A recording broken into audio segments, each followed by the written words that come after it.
বাচ্চাদের খাবার দাবার কিন্তু খুবই সেনসিটিভ একটা বিষয়। আমরা অনেকেই এখনো জানি না ঠিকমতো আসলে বাচ্চাদের কোন বয়সে কোন খাবারটা দেওয়া উচিত। এটা কিন্তু খুবই গুরুত্বপূর্ণ একটা বিষয়। আমার বাবুর মোটামুটি এখন 14 মাস চলছে, তো এখন তো সলিড খাবার অনেক আগেই শুরু হয়ে গেছে। 6 মাস পর থেকেই আমি ওকে সলিড খাবার দেওয়া শুরু করে দিয়েছি। 6 মাস আগে যেই খাবারটা দিতাম এখন সেম একই খাবার দিই, কিন্তু প্রসেসিংটা আলাদা থাকে। বাবুর খাবার বানানোর জন্য এখানে আমি চাল, ডাল আর মিষ্টি কুমড়ার কিউব নিয়ে নিছি, আর সাথে আছে মুরগির কলিজা আর মুরগির মাংসের কিছু কিউব। আমি দুবেলা খাওয়াবো এই পরিমাপে নিয়ে নিছি, আর দিয়ে দিচ্ছি পরিমিত তেল, তারপর একটু হলুদের গুঁড়া, সামান্য লবণ, আর সাদানোর জন্য হালকা একটু গরম মশলা। এই গরম মশলাটা আমি আগে দিতাম না, 1 বছর পর থেকে দিচ্ছি, কারণ আমি এখন ওকে সবকিছুরই টেস্ট হালকা হালকা করে দেওয়ার চেষ্টা করছি।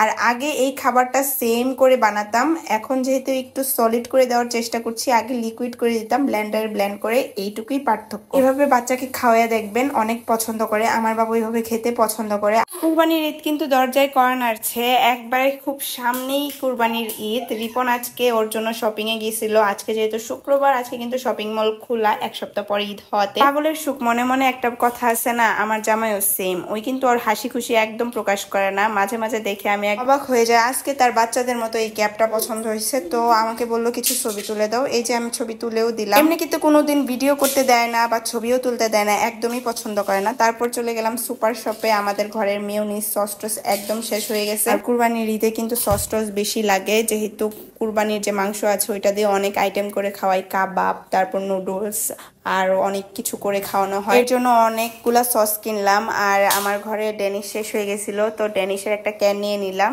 এই ড্যানিশটা আমি 40 টাকা দিয়ে কিনছি, আর এখন এটার দাম গিয়ে দাঁড়িয়েছে 105 টাকা। সবকিছু কেনাকাটা শেষ, তো এখন বিল করে নেওয়া হচ্ছে। এখানে কয়েকটা মাত্র বাজার, আর বিল শুনে আমার মাথায় একবার আকাশ ভেঙে পড়ছে। এখানে বিল হয়েছে প্রায় 3500 টাকার মতো। মানে কয়টা জিনিস কিনছি, আর সস গুলার এত দাম। এই বারবিকিউ সসটা 650 টাকা নিছে, আগে আমি 350 টাকা দিয়ে কিনতাম। যাই হোক, আগের দিন বাগে খাইছে, এগুলা বলে আর লাভ নেই। আর এই যে দেখতেছেন রুচির সসটা অর্ধেক ভরা, এটা কিন্তু আমি বাসায় আনতে আনতে ভেঙে ফেলছিলাম। এই কৌটাটা আমার আগেরটার, মানে আগে যেটা কিনা হয়েছিল, তো অর্ধেকটা আমি কিন্তু হাতে করে নিয়ে আসছি, কাজ ভাঙা, ওইটাই এখানে ভরছি। তারপর এই যে সকালবেলা তাকরিম বাবু দেখেন চকলেট দেখে ভাগ করে নিচ্ছে, মানে এই চকলেটটা তাকরিম বাবুর পছন্দ। তাকরিম বাবু কিন্তু এক্সট্রা কোনো অন্য চকলেট খায় না, এটা সাইম আনছিল বিদেশ থেকে, তো এটা কেন জানি ওর ভালো লেগে গেছে। তারপর এই যে ভাগ করছিল তাকরিম, আমাকে কয়টা দিচ্ছে, ওর বাবাকে দিচ্ছে, আর নিজের জন্যই সব রাখছে।